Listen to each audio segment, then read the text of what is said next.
Yanji Jimbur Zordan Himi Jang Zoner Munum Jimbur Ngabjabda Bakar Dorngam Zando German Tumba Tuji Janla Gi Jam Zara, General Telling Jangam Jabber Tuji Janda Yella, Iman Panzo Jala Sora Gorju Toban Power Shinjilo, Gorju Toban Power Shinjilo, Gorju Toban Power Shinjilo. The unsurpassed, profound, and wonderful Dharma is difficulty encountering billions of eons. I now see it, hear it, receive it, and uphold it, and vow to fathom the Tathagata's true meaning in order to liberate all sentient beings. Let us generate the Supreme Bodhicitta.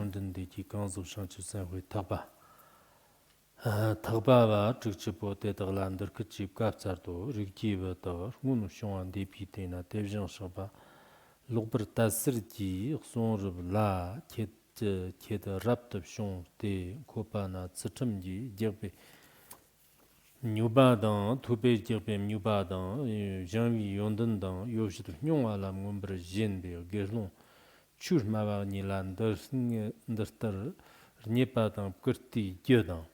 Mzavshiji Kimdan, Lomorteri Kimji Zile, Chotogdan, Serna, Dan Dambian Chigbishkara, Chigbishkara Kirti, Churmavir Gerlonte, Niji, Mzavshiji Kimdan, Lomorteri Kim the Kirva Kanyamba, Dedajan, Kiki Shirti, Tesum Kitjan, Mata Parashir, Gerlon Churmava, Niji, Mernimba Mambo, Tagjan, Me. Ge semchen tetak gi tsawa yang chat chang ge churma va terni kyo ji ji tsawa yang chat chang mage wala jabr shiti ge wala jabr shiti mage ve leki jibiti Kid lo tricture semchang nyara chimbo narme per keso, lo tricture semchang nyara chimbo yangsu keso, lo tricture semchang nyara chimbo tiknagdar keso, lo gyartong de semchang nyara chimbo tsavar keso, lo gyartong de semchang nyara chimbo tsanyar keso, kid tene chimpo ne mi le nyedne Nipa Nini, Server Navia Mugme Padang, Milon de Kirto, Legi Jibi, Teni, Jibne Kanda, Kanda Kiva, Tamshijan, Sim Travadan, Jid Nibir Kirada, Magivis Zav Jibi, Jibshan, Wan Chomra, Jabber Kirto, Merduk Berkungi, Zirgion Nambadan, Mabadan, Shonwadan, Skara Manvar, Yer Nambada, Yerkur Nambada, Jung. Ngambata, Ringambata, Guru, Rigtata, Kiene, Nipa, Chongada, Kurta Chongada, Mupkurvata, Mumchut per Kirto, Keden, Doni, Shumpune, Ngabja Tama, Tambi, Chuna, Petiki, Yerngamba Sharta, Rigmambata, Gurwata, Kevin Girti, Skara Mawada, Jednibata, Givis, Pongada, Zumbi Gang, Varma Chapter, Shongada, Snowam Jonah, Shinabran, Euro, Keder Ngabja Tamala. Ligi Juba Tamch Zabr Girde, Zabr Shini Yang, Division of Shaba, Gohomeki, Sanji Janga Kam, Dea Jander Kier, Girde, Division Shaba, Gohomeki, Kid, Lana Mebayan, the Burzo, Shanship, the long tomber Girdo, Nerigive, Shanship Sanwe Taba Jubo, Taba Jugjubo, Taba Jugjubo, the Don Lem Chima, Shini, Skyojan, Skyover Yiti, Yang Tabar, Gatti. Spazan sheper kirne Jondan de Landerkit sorto Jondan de Dachak Shanch Senhui Tabi Ganzar Namla Tabi Nombi Simke Bakan Nombadan Jayan Legib Jan Je Mumber Div Gibar Nam Daki Shakso Jondan de Tang Lanchet of Dachak Nder Namji Jan Devjan Shabi Shanad Yetum Der Tower Javer Gyogo Jondan de Katev Dachak Dans Lanchet Shanchu Senhui Tabi Ganzak Stonga Ngawagam, Stonga Mangwagam, Mangwa Malak Bakan Ronte, Alangna, Dagchaki, Devjan Shaba, Rabjumba on the Portoba, Sandia, Liber Kirdo, Jondan de Garte, Dagchak, Tang, Flat, and Cheddar Shanchu Senhui Tabi Ganzak Nizam, Tela Mernim Babjona, Dagchak, Devjan Shaba, Rabjumba on the Portoba, Sandia, Liberangero. Jondan de Garte Dagchak, Tang, Lanch, Shanchu Senhui Tabi Ganzak, Kimbagam, Raptor Shonwayang, Ronte, dopi yondar nga la sejang longsu shoparam thona mata pargipe magi bavketam te tombran dishi mavkena dagchak ka tevjang shaba la liberkir to jondande karte dagchak tang lanchut zashi gi kimdang longmor tervi kimgi gi shangchib sanhui thagbi kanzag namgi lilag nopagam semlag nopargina dagchak gi tevjang shaba la liberkir to jondande karte dagchak gi tang lanchut shangchib sanhui thagbi kanzag 통네 옛도 먹은위 측직점 메나양 덕적기 대비정 셔발라 리버지도 대비정 셔발라 리버지 대비정 셔발라 리버지 셔발라 중든데 가테 덕적 땅 란초도 란학심 닌랑심 산랑심도 샹칩 선회 특비 강자가 시그마비나 덕적기 대비정 셔발라 리버지도 중든데 가테 덕적 땅 란초 Terjigyangdag birlamvi latar jatchit tobam nur tobam lidang chukla mavduna dagchak ki tevjang shagba libertirto tevjang slagba la libertirto jondande kate dagchak tang lanchut nyantu ki tabagam rangsang ki tabi kanzag la nide dagchak chi chig ki tedagna testa mayano nyamne dagchak tevjang shagba la libertirto jondande kate dagchak tang lanchut 땅 란초도 마비 셈당 도르바당 키 셈을 따박 네버 마비나 덕적기 대비정 셔바나 리버지도 존던 데카테 덕적 땅 란초도 덕랍 토바 마잔라 만나 덕적 대비정 셔바라 리버지도 존던 데카테 덕적 땅 란초 온노셈당 소피인 직베 거마 타그다 호츠땀 호츠도 야마르 마우슈르나 덕적기 대비정 셔바라 리버지도 존던 데카테 덕적 땅 란초 덕 Satumdan dambar ken chebagam, manda tubagam, janvi yondan dambagam, yondan kangrongwa jikav dag jodna, dagchak ki tevjan shabala liberkiro. Jondan de katev dagchak tang lanchu gewa murtyum jan, digba manchipar nebra magina, dagchak ki tevjan shabala rabjumba yondag bar zogba santi liberkiro. Neb jondan de ki shanchu Senhui Tagba Gangzak Tedagla Lakso, Jibsha Jane Rikiva, Ted Rikiva the Lakso, Tsigmdo Keki, Lagbar Me so, Young Tagbar of Langwan, the Lagbar of Shi so, Keda Young Tagbar of Langwa La, Nene, Liki Jibar, number of Shamar and Jerijan, give it our number of Tagba Yang, Tober and Joro. The Itse Jondan de Kishan to Sanwa Jimbo, Shambala, Karsarva, Shamba, Rikiwagum, Rikiwomo, Rikiwomo, Leki Jiba, Jean Dobe, Chirter, Rikivan, Dadak, Shiba, Jenda, Yitam Chago.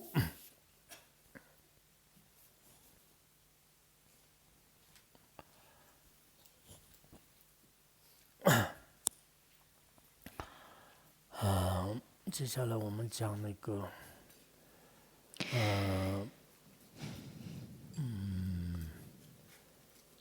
发起速生之乐境啊，发起速生之乐境。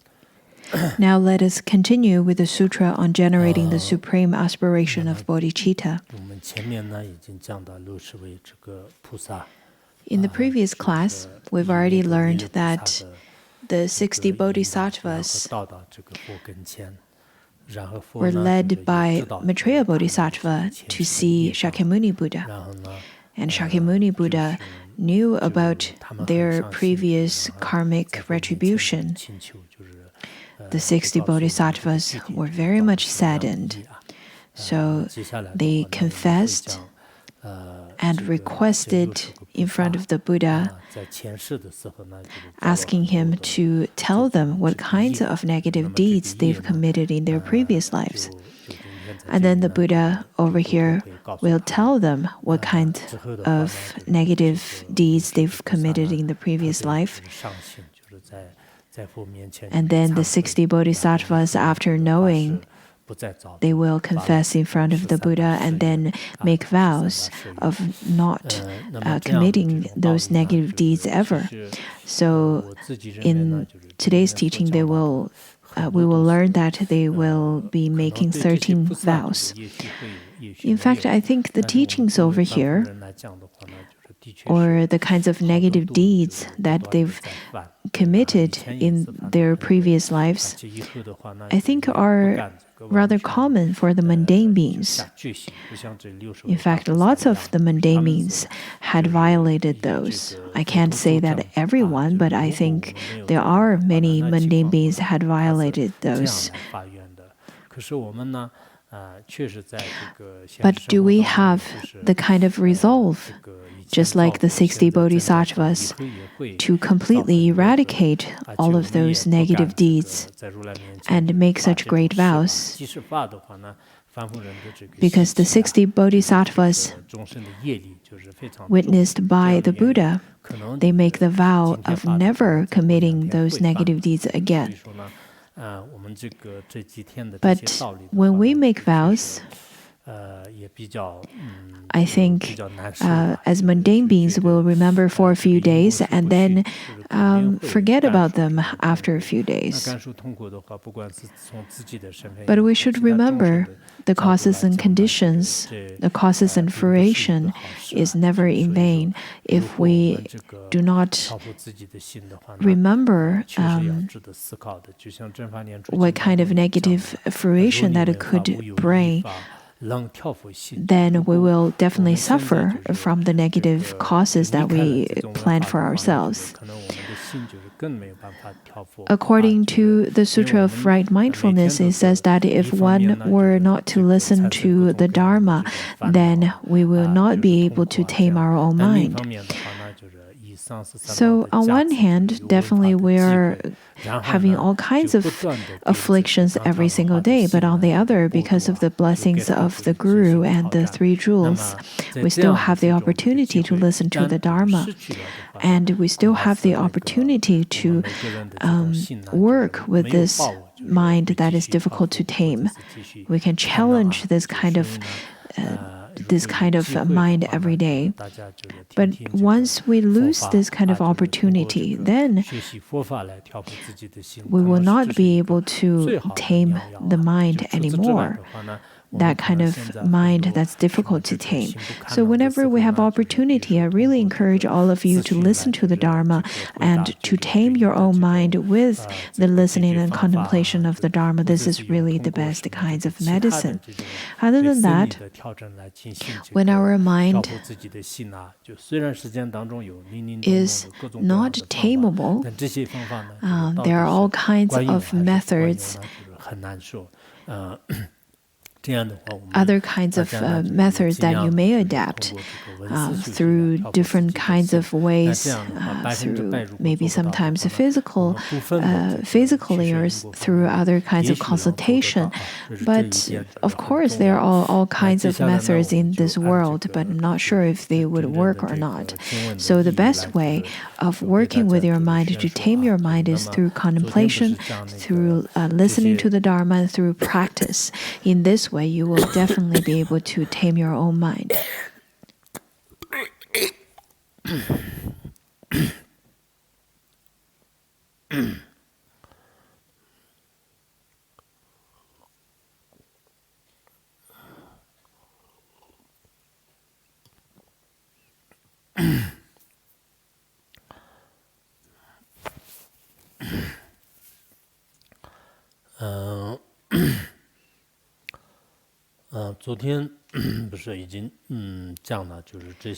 Now let us continue with the sutra. Yesterday we've already learned that these bodhisattvas supplicated to the Buddha and requested him to tell them about their past lives, about their past negative deeds that they've done. And then at that time, the Buddha then replied by saying that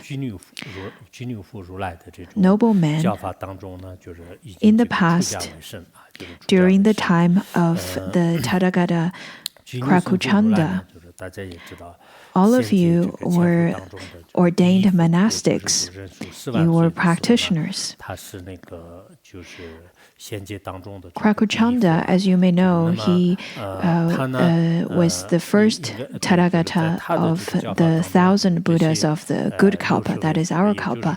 That was during the time when the human lifespan was 100,000 years. So he was the first Buddha of the the good kalpa. During his teaching, this group of 60 bodhisattvas were all practitioners, and then they were all ordained. When they were ordained, and after they were ordained, some of them, they felt that they were very learned. They were very extensively learned in terms of their knowledge, and they heard different kinds of knowledge. Therefore, they were very arrogant. And another group, they felt that they hold very pure precepts, therefore they were arrogant. Another group, they felt that they were very magnificent in terms of their appearance. Another group, they felt that they were practicing the great aestheticism. They practiced the 12 duttas. They carry out great actions. Therefore, they were arrogant.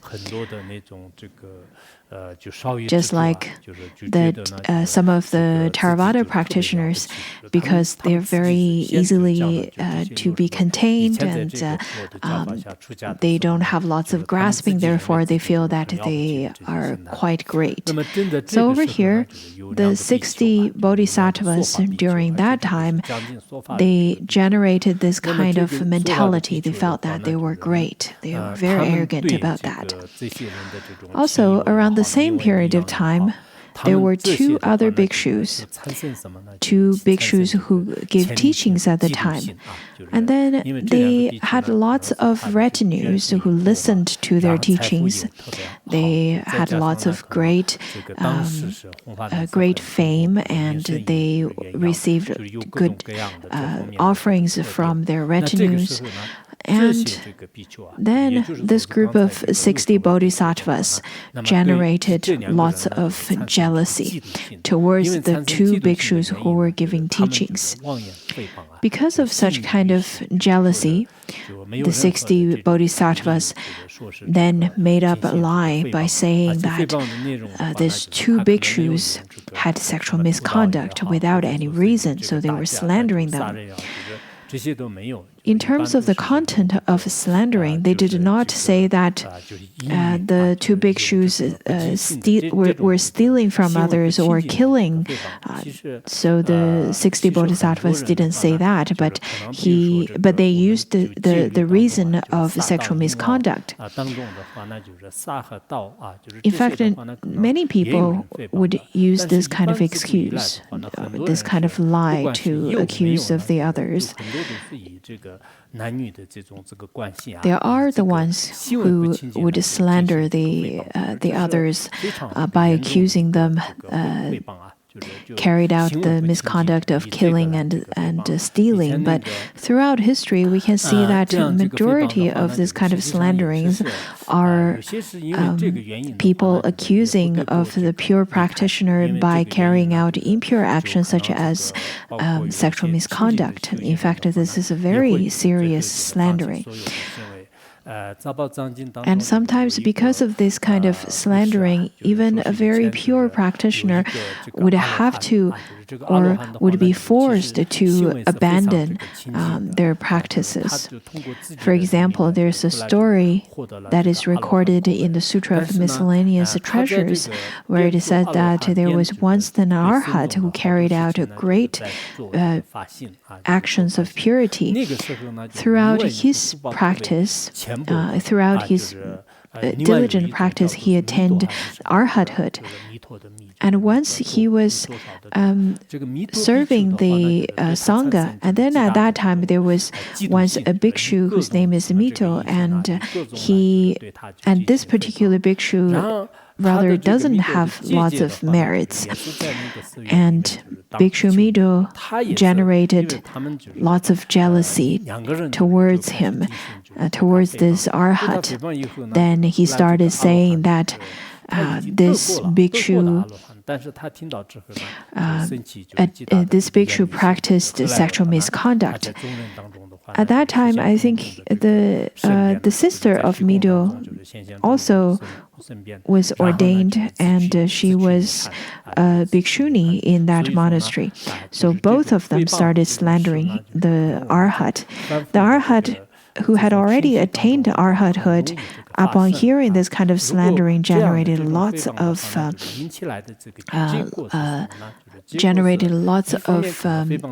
renunciation, and then he manifested lots of miraculous powers in front of the group of Sangha, and then he entered into parinirvana by himself and give up his life. So this is recorded in that sutra. In fact, lots of histories also recorded stories like such. For example, some of the biographies of great teachers, of the great gurus, some of them had to give up their activities of benefiting sentient beings because of slanderings of their disciples. Anyhow, we can see that the 60 bhikshus, because they were slandering the two teaching bhikshus, out of their jealousy and out of their sense of stinginess. Why stinginess? Maybe because they felt that the benefactors made all of their offerings to the two teaching bhikshus, but not to all of them. So they were both. So they had both of the feeling of great jealousy and stinginess. Upon hearing the slandering, all those retinues generated lots of doubts, and some of them even give up faith completely, because the believers and the retinues couldn't differentiate the truth from slandering. After the doubts were generated, lots of them then gave up their faith and even generated the wrong views towards the two bhikshus. Some of them felt that, well, I thought the two teaching bhikshus were great, but the 60 bhikshus, because they're full of wisdom and their actions are so pure, if this group of the 60 bhikshus were to say that my two teachers were people like this, then I'm not going to follow them anymore. I'm not going to listen to their teachings anymore. This is how people were back then, and this is exactly how people are right now. If there's any kinds of rumors, any kinds of different opinions, people would change their mind right away. When people are of success, then the followers would follow them without any question. And when people are questioned and slandered by the others, then the followers would right away leave them. So over here, the 60 bhikshus, in fact, because of their slandering, the group of retinues and believers abandoned their faith completely. And because of such kind of eradication of others' virtuous roots, these bhikshus suffered for a long period of time in hell realm and suffered for thousands of years in human realm as well. According to the Sutra of Total Retention, we can also think about the stories from there as well. Their karmic retribution, according to our view, according to our worldly view, we probably think that it's not that severe at all. If we were to say certain masters had broken their vow and their actions seem impure, all kinds of slandering, we would feel that it's not anything so severe. But if In fact, you were slandering someone by saying that they practiced sexual misconduct or stealing and killing, and then because of that kind of slandering, their believers or the retinues then gave up on the teachings altogether. That is eradicating the virtuous roots of the believers. The Buddha then said that it is because of this kinds of negative deeds. That's why you're suffering right now. That's why you're reaping the negative fruition right now. Now, I really encourage all of our listeners to contemplate if you have ever committed in these kinds of negative deeds before. I myself had contemplated about myself. In fact, about 20 years ago, I've been listening to the teaching from my teacher for a long period of time. And then when I look at my own mind stream compared to the teachings, I still feel that I am really an imposter as the Kempo. I still have lots of things to work on myself, on my own mind stream. And then if I do not confess before my death, I will suffer from my negative deeds as well. So after listening to this story, I believe many of you would have different feelings, would have probably very unusual feelings about your past deeds. And then to continue with the sutra, he says that the Buddha said that because of this negative deed, then this group of 60 bodhisattvas were born in the Avicii hell for 100,000 years. I believe, according to the Sui dynasty's translation, it also says 100,000 years, but according to Tibetan, it says 60,000. I'm not quite sure if it's because of the different kinds of translation. Anyhow, it means that they've suffered in the Avicii hell for 60,000 years, and because they still carried on the residue of negative deeds.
So just a confirmation of the numbers.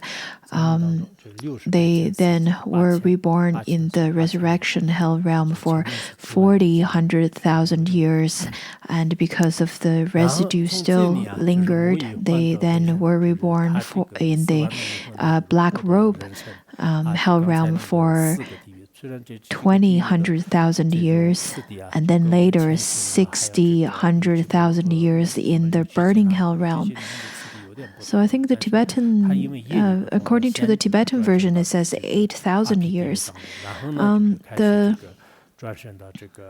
numbers and the different hell realms, or the sequence of the hell realms, are a little bit different.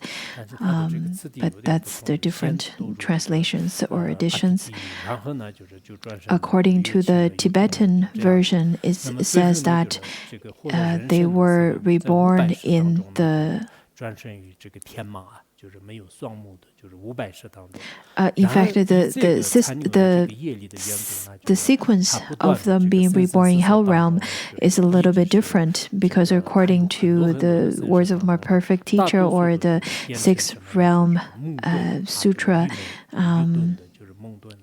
the 4 hell realms are followed by a different sequence, but over here, maybe because of their karmic differences, they were first reborn in Avicii hell, and then the resurrection hell, and then the black robe hell, and then the burning hell, and then the wailing hell.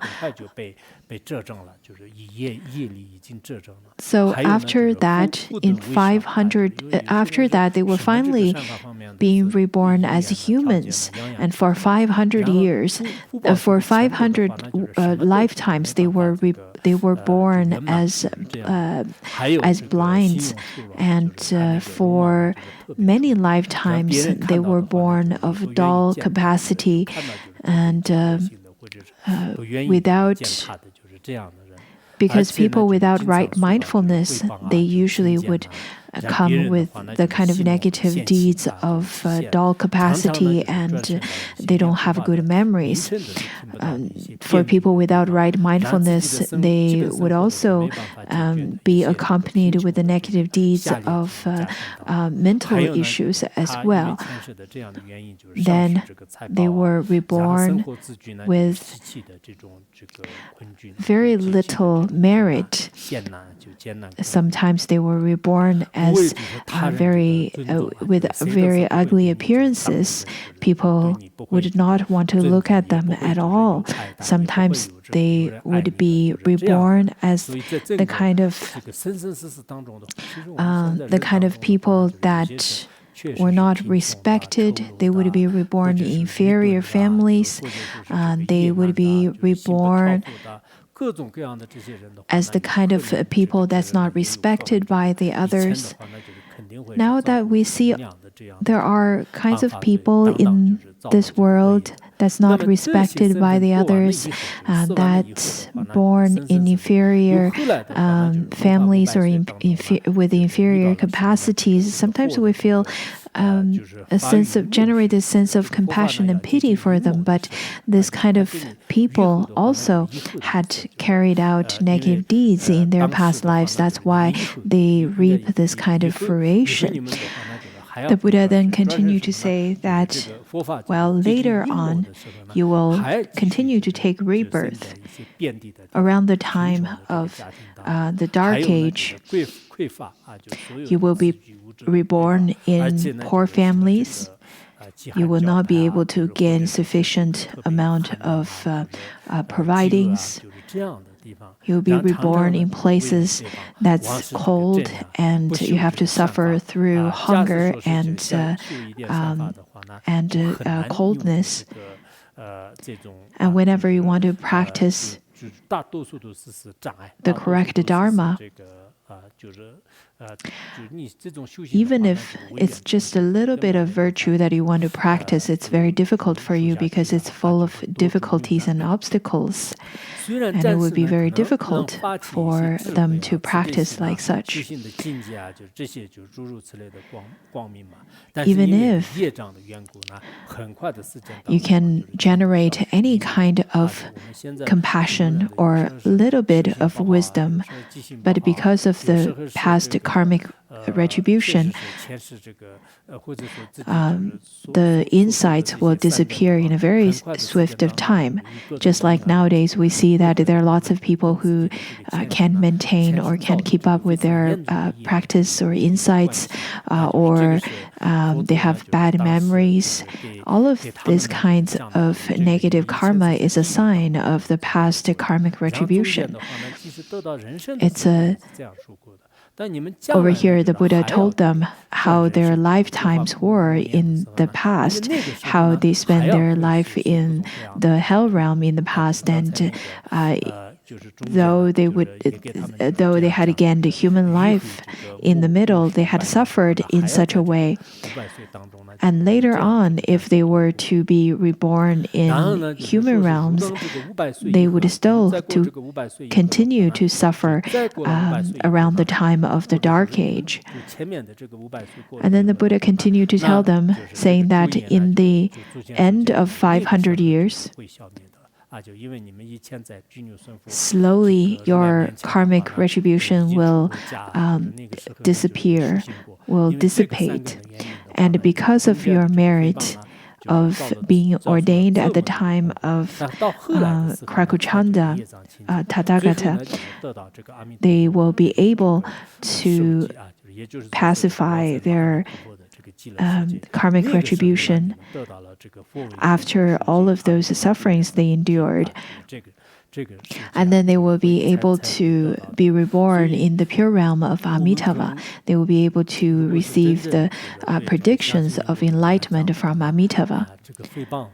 Well, for those of you who truly believes in karma, now I believe you have gained a sight of how the karmic retribution is for slandering the Dharma teachers. Of course, if you don't believe it at all, then there's really nothing I can say to make you to believe. But if you believe it, then of course you will understand the severity of slandering the Dharma teacher. Because faith is really the root and foundation of all virtue, without which you won't be able to listen and contemplate and practice the Dharma. If you believe in karma, then all of this said above definitely worth your time to contemplate upon, because over here the Buddha talked about the virtue and the vice and talked about the karma. I think we can be rather quite distracted and very unclear when it comes to karma. We're not so sure if it's going to lead to negative karmic retribution. However, through the stories of the 60 Bodhisattvas, we can see that the reason they suffer from dullness and laziness and lack of diligence in practicing the Dharma is because of their past slandering of the teachers. Over here, the 60 Bodhisattvas, according to the Tibetan version, said that upon hearing the Buddha's teaching, all of them generated a great regret, and they all cried and tried to wipe away their tears, and then stated in front of the Buddha, saying that we now all confess of our past mistakes. And because of our arrogance, as well as all the other negative karmas from the beginningless time, and because of our ignorance, we slandered the two Dharma teachers with arrogance. And because of the jealousy and aggression, we had then created all these obstacles for ourselves. Therefore, we all confess truly and fully in front of the Buddha. And now we vow to make the 13 great vows. In fact, this 13 great vows is very famous in Buddhism, as they are true-hearted and full-hearted confession. I believe all of us had all made such mistakes from beginningless time, and we should all make such confession in front of the Buddha as well.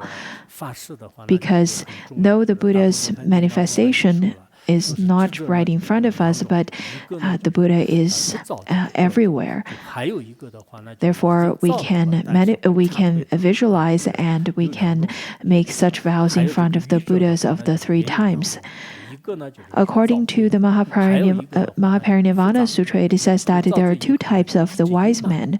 One is the ones who do not create any vice at all, and the second is the ones who would confess after they've made mistakes. According to the 10 Chakras Sutra of Kashitigarbha, it also stated the same thing.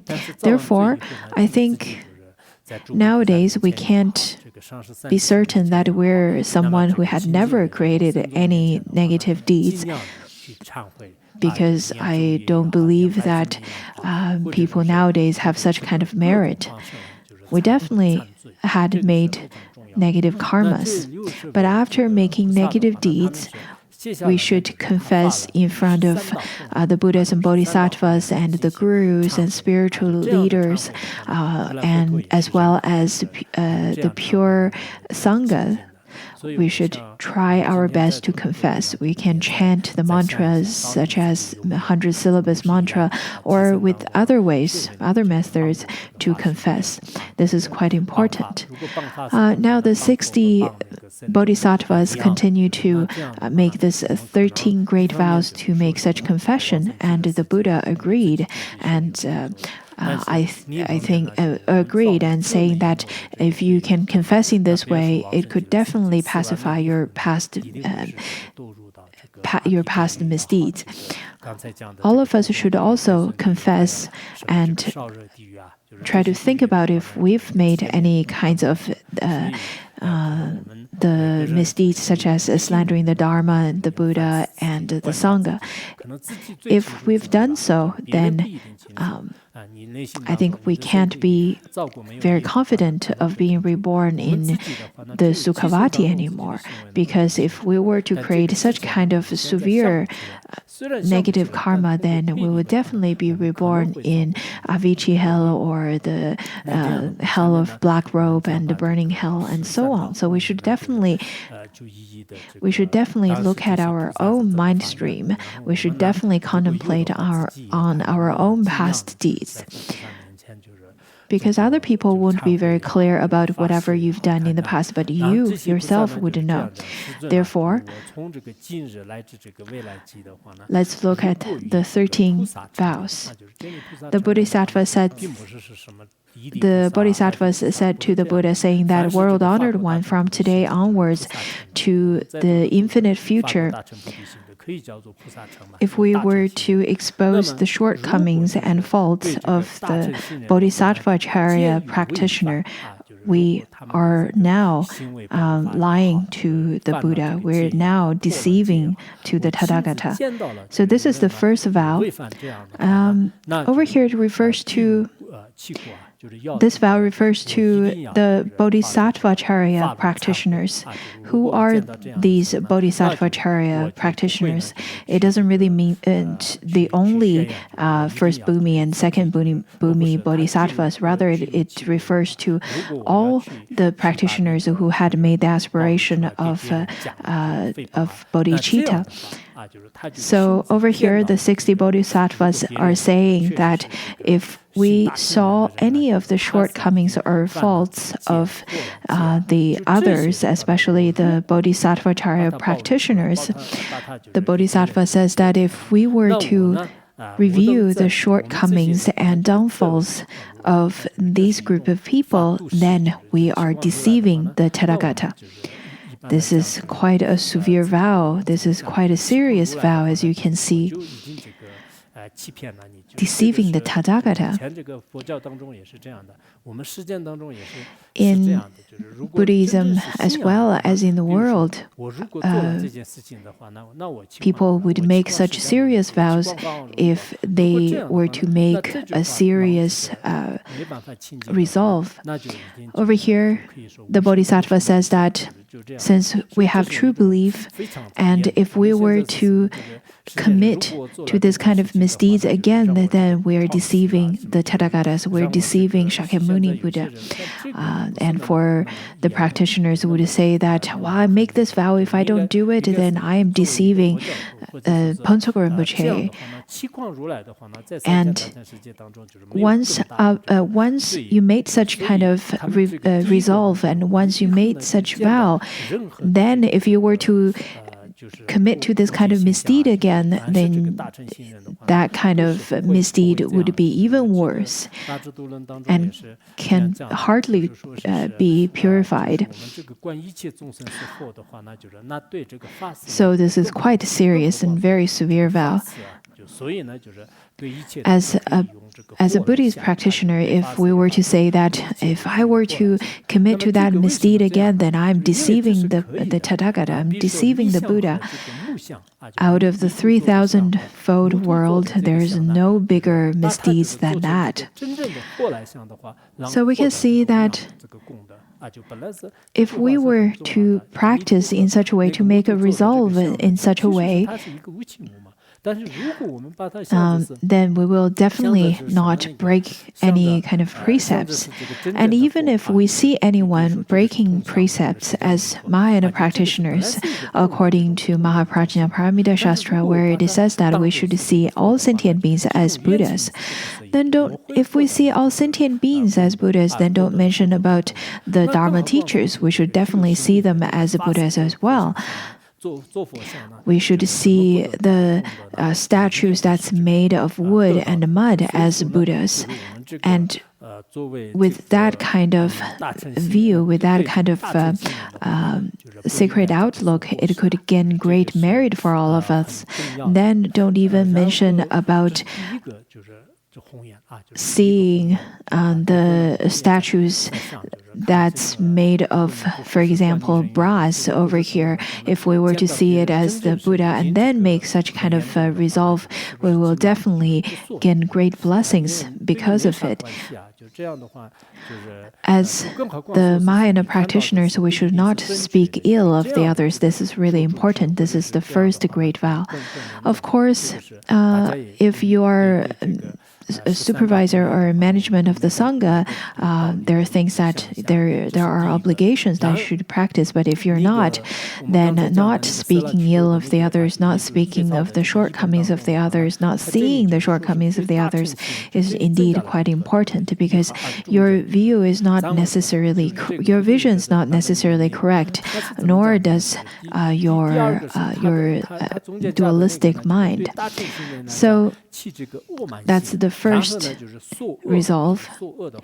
According to the Sui dynasty's translation, there is another one that's in between the first and second resolve, according to the Tibetan and Bodhiruchi's version, where it says that if one were to generate arrogance, if we were to generate arrogance towards the Mahayana practitioners, if we were to speak ill of them because of that, if it's true or if it's false, with such kind of arrogance, if we were to speak ill, then we are deceiving the Tathagata.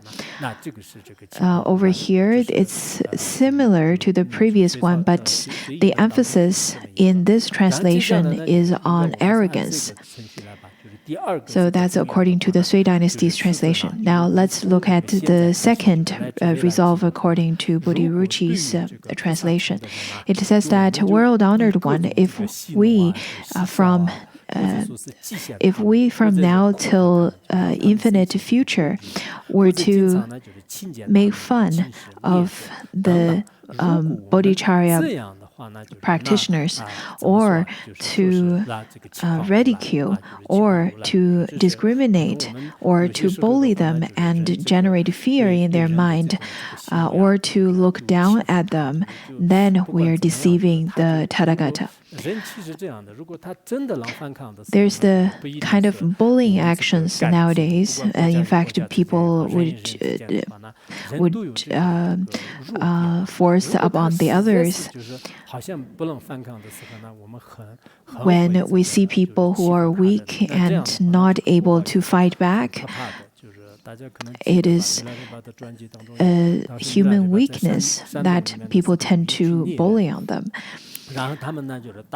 The karmic consequences of such is quite severe as well. For example, according to Milarepa's biography, if you remember the story of how Milarepa was cornered by a group of hunters, the group of hunters were ridiculing Milarepa and discriminating him by saying that, are you a human being or are you a non-human? Are you a ghost? You're not a good practitioner. You don't look like a good practitioner. And then the group of hunters bullied him by kicking him and throwing him into the air because Milarepa was very thin at that time due to fasting. And then he was being discriminated, laughed at, also made fun of.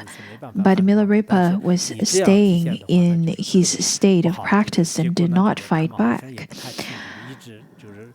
Out of the group of hunters, there was one person who felt that it was wrong, so he tried to convince the rest of the hunters not to make fun and bully them, but the rest of the hunters didn't listen to him. After a long time of bullying Milarepa, they went back, but the group of hunters, because they violated some kinds of law and were sentenced to death. So we can see that this group of people got the negative karmic variation right in their lifetime. According to Avatamsaka Sutra, it says that if one were to see the true spiritual teachers, one should not generate the discriminating mind, do not generate any afflictions. One should rather generate faith and should not change that kind of faith very easily. For example, nowadays there are people who would change their faith every day. Maybe today they would feel happy, then they would respect the masters, and if they're not happy, then they would discriminate the masters. But from now on, as practitioners of Mahayana, we should not make fun of anyone, we should not discriminate anyone, we should not make others to generate fear at all.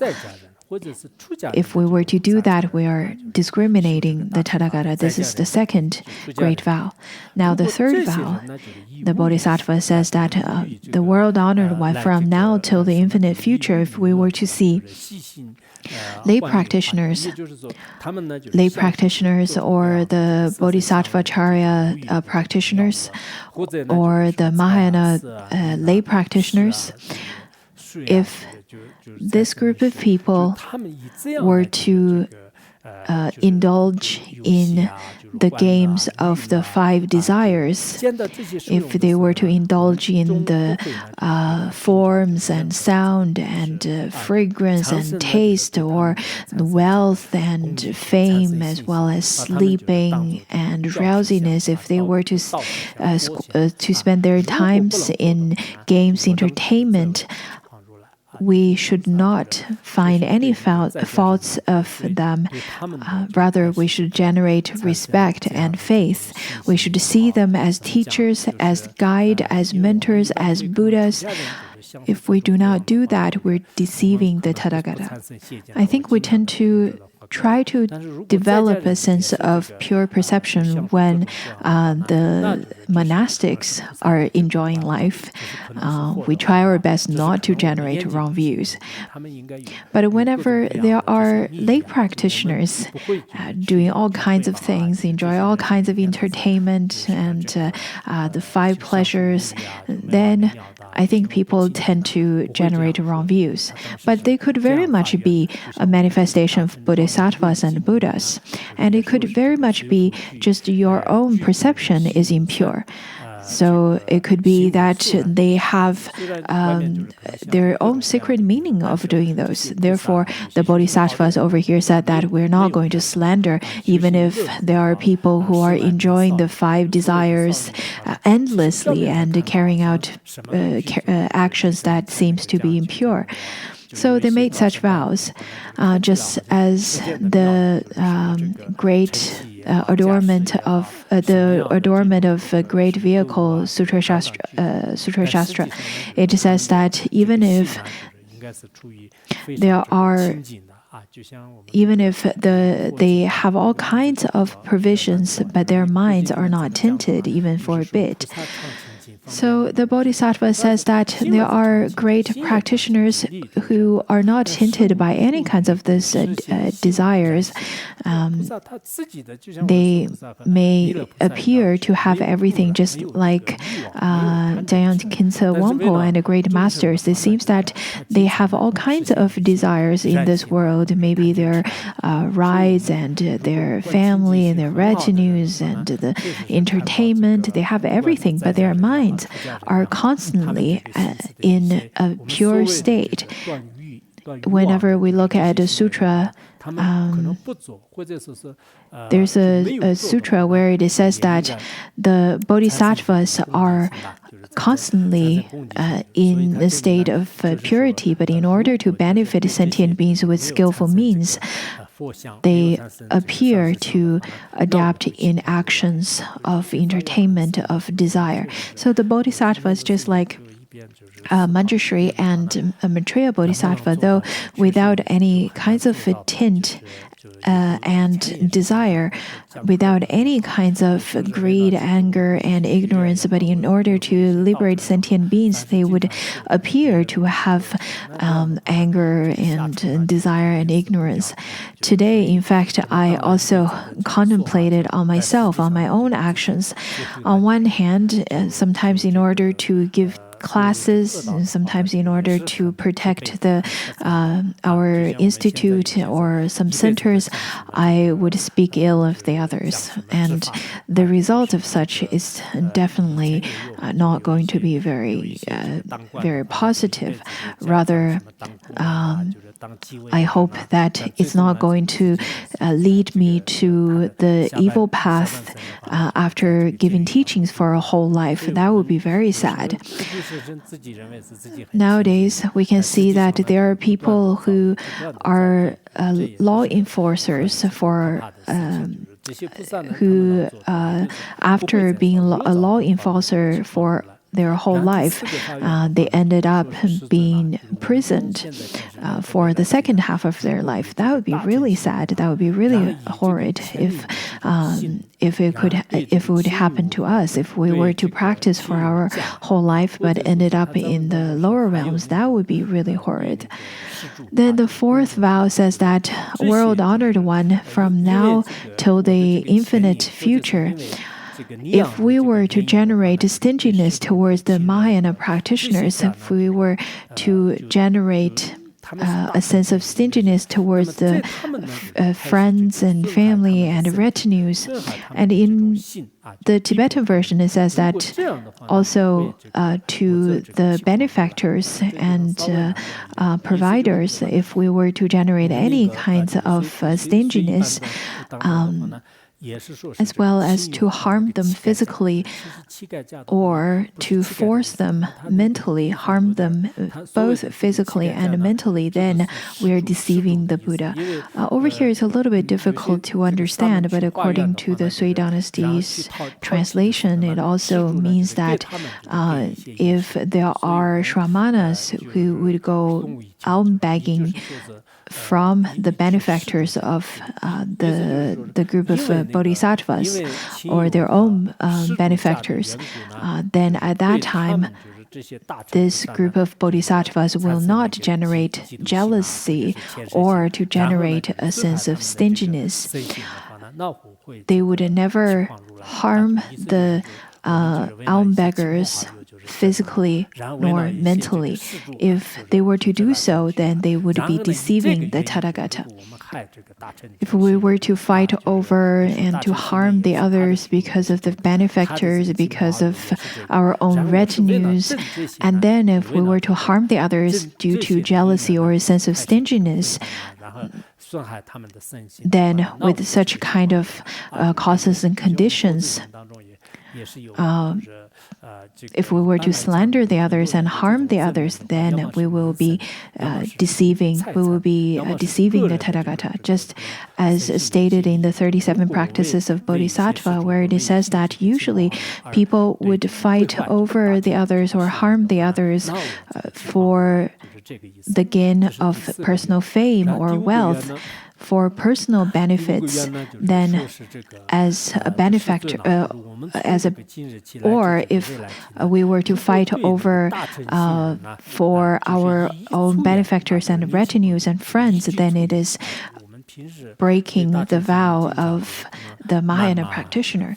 So that's the fourth vow. The fifth vow says that Tathagata, from today till the infinite future, if we were to speak any coarse language towards the other Mahayana practitioners, if we were to slander and curse the Mahayana practitioners, if we were to use one sentence to curse the others, I think this is really difficult to do because there are a lot of times not only we use one sentence, we use many sentences and talk endlessly or curse endlessly to the others. And there are times like that.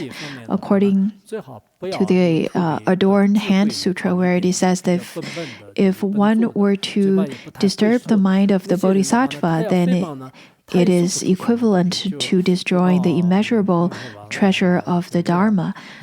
So if we were to use our coarse language to disturb the minds of the Bodhisattvas, we are destroying the immeasurable treasure of Dharma, the immeasurable treasure of Buddha.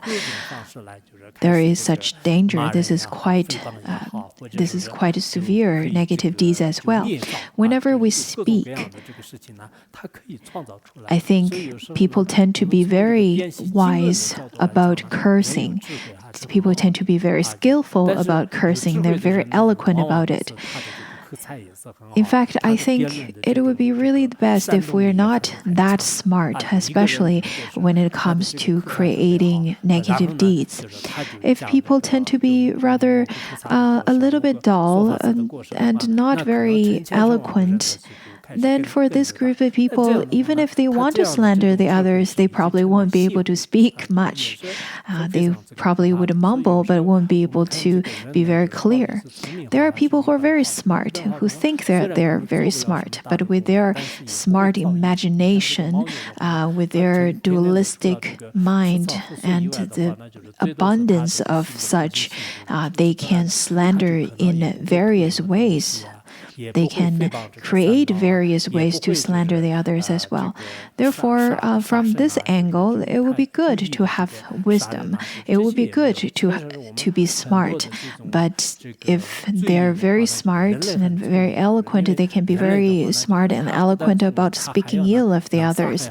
And then thousands and tens of thousands of people would follow such kind of speech, would follow such a kind of guidance, and in such a way, that kind of wisdom would become the wrong kind of wisdom, which would lead to negative deeds that could cause severe karmic consequences for both themselves and the others. Therefore, in such a way, I think sometimes it would be good to be not so smart, though you may not be able to create great merits, but you won't be able to create lots of negative karma either. Just look at the yaks. They eat grass and drink water all day long, and the most they do is probably sexual misconduct. Other than that, they don't steal, they don't kill, at least not intentionally. Then, in fact, they do not really create lots of negative deeds. Now, the sixth vow says that if we were from now to the infinite future to be indolent about serving and venerating the Mahayana practitioners, we are deceiving the Tathagata, which means that because since this group of bodhisattvas are to treat every Mahayana practitioners as Buddhas and bodhisattvas as their own spiritual teacher, then in the 6 times of day and night, usually it is said that 3 times during the day and 3 times at night, they were to prostrate and venerate and to respect the Buddha, the bodhisattvas, just like how they would prostrate to the Buddhas. In the traditional culture, usually people upon meeting the others, they would start show a sign of veneration. Even if you go to a worldly hotel, you'll be greeted by the staff members over there, isn't it? That's a sign of respect. So as a practitioner who already generated bodhicitta, we should also revere the other practitioners. If we were not to do that, we are deceiving the Tathagata. Over here it is stated by the 60 Bodhisattvas.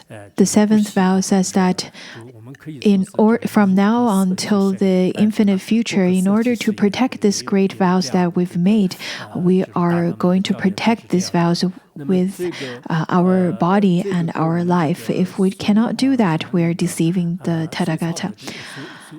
So over here, the Bodhisattva says that we'd rather give up life. We're not going to give up our vows. This is very similar to lots of the vows that's made by great masters and in their teachings. According to the Sui Dynasty's translation, it is the same over here, but in the Tibetan translation, it says that in order to protect the vows they've made, they would protect it with their country, with their wealth, with their fame and their social status, their body and their life. So according to the Tibetan version, that's the vow over here. So the Bodhisattva says that we'd rather give up our lives, we will not give up the vow. Once we make such kind of vows, we should try to benefit sentient beings as much as possible. We should contemplate in such a way. And we should remember all the great vows we've made in our life. But I think people nowadays, they would make a vow today but forget about it tomorrow. This only shows a sign of instability of their mind. We should definitely be more sturdy with our mind.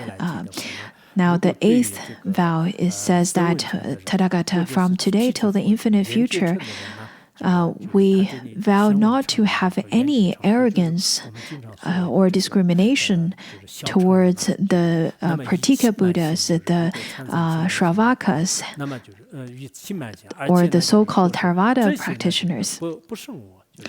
So over here, the Bodhisattva says that they're not going to generate any sense of discrimination. They're not going to generate any arrogance and feeling that they are inferior, feeling that they are the Mahayana practitioners, but the Theravada traditioners are of the smaller vehicle. They do not have the mind of benefiting sentient beings, and so on and so forth. If this group of Bodhisattvas were to think in such a way, then they are deceiving the Tathagata.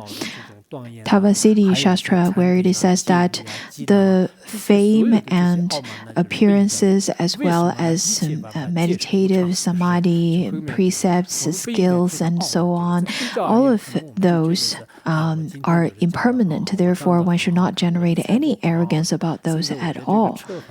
Maybe now you feel that I have great everything. I have good wealth, I have a good car, I have good grades, I have good memory, I have good appearance, I have good eloquence. In fact, none of those should be the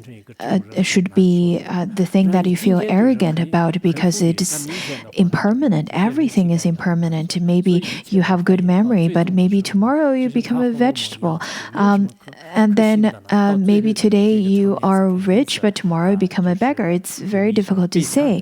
Just as in the traditional literature of Dreams of the Red Chamber, we can remember that such a grand family ended up in such a sad way. Now, the ninth vow, where the Bodhisattva says that world honor one, from today onwards till the infinite future, we will be deceiving the Tathagata if we do not destroy the arrogance in our own mind stream, if we do not generate the most inferior thought about ourselves. Over here, what it means is that if the Bodhisattvas do not or cannot destroy the arrogance in their own mind stream and cannot view themselves as the most inferior, cannot view themselves as, over here it refers to the lowest caste of the society and most inferior ones, such as the dogs, the stray dogs, as the stray dogs and even the other animals, then we will be deceiving the Tathagata. So this is saying that they should not generate any arrogance at all, just like how it's stated in the 8 verses of training the mind. And then the 10th vow, where it says that Tathagata, or world honored one, from today till the infinite future, we would be deceiving the Tathagata if we were to praise ourselves and slandering the others and talking about the others' shortcomings. Mipa Rinpoche once also said that even the Indras should not praise oneself. We should be as deep as the ocean. We should not be wavered by speech. Just like ocean, for years and years, it doesn't increase nor decrease. It doesn't. Just like a person, they should not praise oneself and then slander the others and be wavered by emotions. So over here, it means that we should not praise self and slander the others, and we should talk minimal about our own merits. So it means that we should not praise self and slander the others. Otherwise, we will be deceiving the Tathagata. And then the 11th vow, where the Bodhisattva said that, world honored one, from today till the infinite future, we would be deceiving the Tathagata if we do not fear the places that's full of arguments and quarrels. Look at the centers where there are centers nowadays that they have lots of conflicts, lots of arguments, and not in harmony at all. So over here, the Bodhisattva says that they should fear the places that's full of quarrels.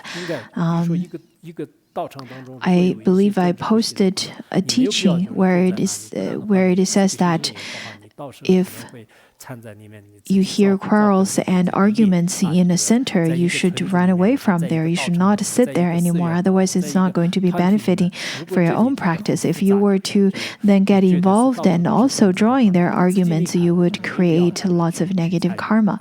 So in a village, in a center, in a monastery, in any kinds of communities or groups, in fact, lots of the things are very complicated. And if it's full of arguments everywhere, you should depart from that place. Otherwise, you're deceiving the Tathagata. The 12th one says that Tathagata, world honored one, from today onwards till the infinite future, we would be deceiving the Tathagata if we brag about our pure precepts or extensive learning or the Dutta practices. In fact, there are many people who are full of great merits. So the Bodhisattva is saying that we should not be bragging about their own merits. The 13th vow says that from today onwards till the infinite future, we would be deceiving the Tathagata if we were to brag about the virtuous roots and propagate our own virtuous roots. In fact, whenever there are merits inherent in yourself, you should try to hide them as much as possible. But if you have mistakes and faults, you should try to review them. This is the proper way of practicing it, but lots of people would do the otherwise, which is inappropriate according to the miscellaneous Agata Sutra.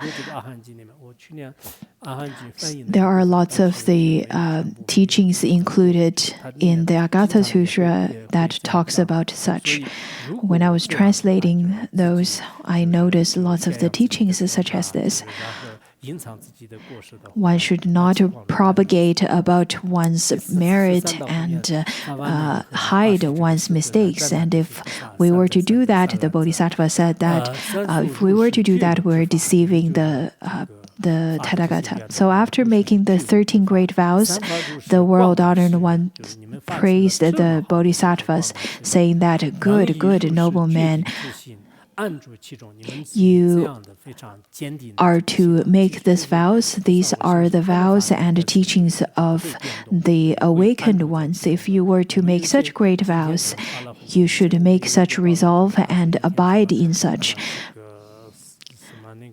I think the Bodhisattvas, once they made such vows, they're not going to change their mind very easily. I remember that there was once a practitioner who made a vow saying that they would practice 3 sessions of so-and-so practice and study so-and-so. Everyone felt very much inspired. But after a while, I heard that he had regressed from the path. And then later he wrote me a letter wrote me a confessing letter. In fact, this is how mundane beings are. They are very enthusiastic one day and completely lost their enthusiasm the second. The Bodhisattvas, however, because they want to pacify all their past karmic obscurations, therefore they made such great vows. And over here, the Buddha told the Maitreya Bodhisattva, saying that if one were wanting to pacify the past karmic negative, the negative karmas, one should also remember the great vow, the 13 great vows, and practice in such a way as well. Buddha then told Maitreya Bodhisattva as well, saying that if you want to pacify your past karmic obscurations, you should also make such vow. I really hope that each one of us also would pacify our past negative karma in this way as well.